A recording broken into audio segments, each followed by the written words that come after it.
تھکے ہوئے تو نہیں ہیں؟ رزق تو ابو طالب کے پاس ہے، ہم تو ان سے لے کے کھاتے ہیں۔ اللہ نے اس ذات کو وسیلہ بنایا ہے۔ کیا غربت ہے اہل بیت کی، کوئی لوٹ کر کہیں لے گیا، آپ رقم بتا دیجئے، میں پیسے دینے کو تیار ہوں، میں ان چیزوں کی رقم دینے کو تیار ہوں۔ امام بیٹھے ہوئے تھے، کھڑے ہو گئے، امام نے فرمایا الحمدللہ رب العالمین والصلاة والسلام علی سید الانبیاء وخاتم المعصومین واصحابہ الطیبین الطاہرین ولعنۃ اللہ علی اعدائہم اجمعین۔ آپ نے ایک مشرک ذاکر کے کلپ کو سماعت کیا جس میں مشرک ذاکر نے یہ کہا ہے کہ رزق تو ابو طالب کے پاس ہے اور ہم انہی سے لیتے ہیں۔ اگر انسان کسی کتے کو تھوڑا سا روٹی کا ٹکڑا بھی ڈال دے تو وہ بھی اپنے مالک کا وفادار ہوتا ہے، لیکن یہ مذہب اور اس مذہب کے ذاکر کس قدر بے حیا بے شرم ہیں کہ رب کا رزق کھاتے ہوئے بھی رب کا نام نہیں لیتے اور رب کی شان نہیں بیان کرتے، بلکہ لوگوں کی طرف منسوب کرتے ہیں کہ رزق فلاں کے پاس ہے۔ رب کا قرآن دیکھتے ہیں کہ اللہ تعالیٰ نے اپنے قرآن کریم میں کیا ارشاد فرمایا ہے۔ یہ میرے ہاتھ میں شیعہ کا معتبر ترجمہ، جس ترجمہ کا نام ترجمہ مقبول ہے، اس میں اللہ تعالیٰ نے 12ویں سپارے کے شروع میں جو فرمایا اور اسی کا ترجمہ اس سے پیش کرتا ہوں۔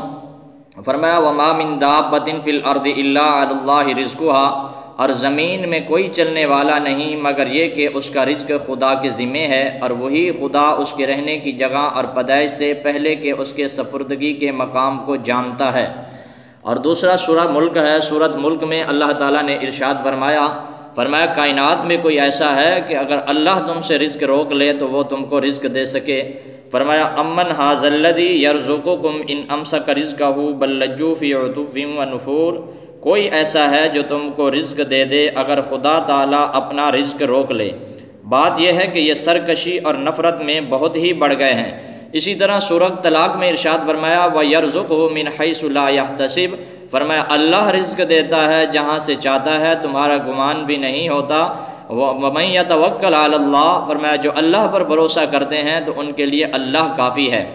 اور اگر عقل کے اعتبار سے دیکھا جائے تو ایک طرف تو یہ کہہ رہا ہے کہ رزق ابو طالب کے پاس ہے، اور دوسرے اپنے بیان میں یہ ذاکر جھوٹا اس طرح کہہ رہا ہے کہ واقعہ کربلا بیان کرتے ہوئے کہ اہل بیت جب وہاں پہنچے یزید کے دربار میں تو اس وقت کہتا ہے کہ ہائے اہل بیت کی غربت۔ اگر ایک آدمی ایسا ہے کہ جس کے دادے کے پاس رزق کی مشینیں لگی ہوئی ہوں تو وہ غریب کیسے ہو گیا؟ اب اس سے کوئی پوچھے کہ کیسا جاہل ذاکر ہے، ایک کلپ میں تم نے کہا ہے کہ رزق تو ابو طالب سے ملتا ہے، اور دوسرے میں تم کہہ رہے ہو کہ اہل بیت کی غربت۔ اگر یہ بات سچی ہے تو وہ جھوٹی ہے، وہ سچی ہے تو یہ جھوٹی ہے۔ ہم تو کہتے ہیں کہ دونوں باتیں جھوٹی ہیں۔ اور اگر دوسری طرف دیکھا جائے تو جو یہ کہہ رہا ہے واسطہ وسیلہ ذریعہ، تو اللہ تعالیٰ نے انسان کے رزق کا واسطہ وسیلہ ذریعہ زمین کو بنایا ہے۔